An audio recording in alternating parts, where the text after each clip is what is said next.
திண்டுக்கல் மாவட்டம் வத்தலக்குண்டு அருகே ஐயம்பாளையம் மருதாநதி அணை தமிழ்நாடு முதலமைச்சர் மு.க.ஸ்டாலின் ஆணைப்படி பாசனத்திற்காக திறந்து வைக்கப்பட்டது.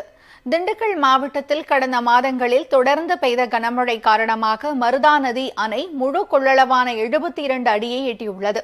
இதனையடுத்து இப்பகுதி விவசாயிகளின் பாசன வசதிக்காக தமிழ்நாடு முதலமைச்சரின் ஆணையின்படி 6583 ஏக்கர் விவசாய நிலப்பரப்பு பயன்பெறும் வகையில் அணையிலிருந்து வினாடிக்கு 90 கனஅடி வீதம் 120 நாட்களுக்கு தண்ணீர் திறந்துவிடப்பட்டது.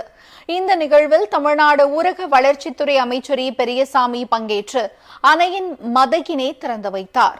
இதனைத் தொடர்ந்து செய்தியாளர்களிடம் பேசிய அமைச்சர் பெரியசாமி, முத்தமிழறிஞர் கலைஞரால் கட்டப்பட்ட இந்த மருதாநதி அணை தற்போது பல்லாயிரக்கணக்கான விவசாயிகளின் வாழ்வாதாரமாக திகழ்வதாகவும் அணையின் வடக்கு தெற்கு வாய்க்கால்கள் விரைவில் சீரமைக்கப்படும் என்றும் தெரிவித்தார். இந்த நிகழ்வில் மாவட்ட ஆட்சியர் பூங்கொடி, நாடாளுமன்ற உறுப்பினர் சச்சிதானந்தம், பேரூராட்சி தலைவர் ரேகா ஐயப்பன் உள்ளிட்டோர் பங்கேற்றனர். டேம் கட்டின காலத்திலிருந்து கலைஞர் 1972ஆம் ஆண்டு இந்த டேம் ப்ரொபோஸ் பண்ணாங்க. இந்த மருதாநதி அணை கட்டப்பட்டது.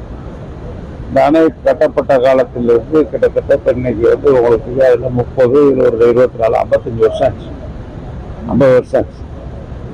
50 வருஷம் ஏற்றி அந்த டேமு நல்ல சோர்ஸ் உண்டு. மழை பெஞ்சா நல்ல மழை, 2 மழை பெஞ்சுன்னா டேம் நினைக்கிறோம். நல்ல ஹைட்டு 72 அடிக்கு மழை. இது அங்கே சித்திரவு கிராமம், அப்படியே அதனுடைய தொடர்ச்சியாக இருக்கக்கூடிய நெல்லூர். ஆக இதனுடைய பயன்பாடு நமக்கு முழு கொள்ளளவிற்கு வரக்கூடிய வாய்ப்பு இருக்கு. வடக்கு வாய்க்காலை பொறுத்தளவில் அதுக்கு விவசாயிகளோடு கலந்து நிரந்தரமான ஒரு தீர்வு காணப்படும்.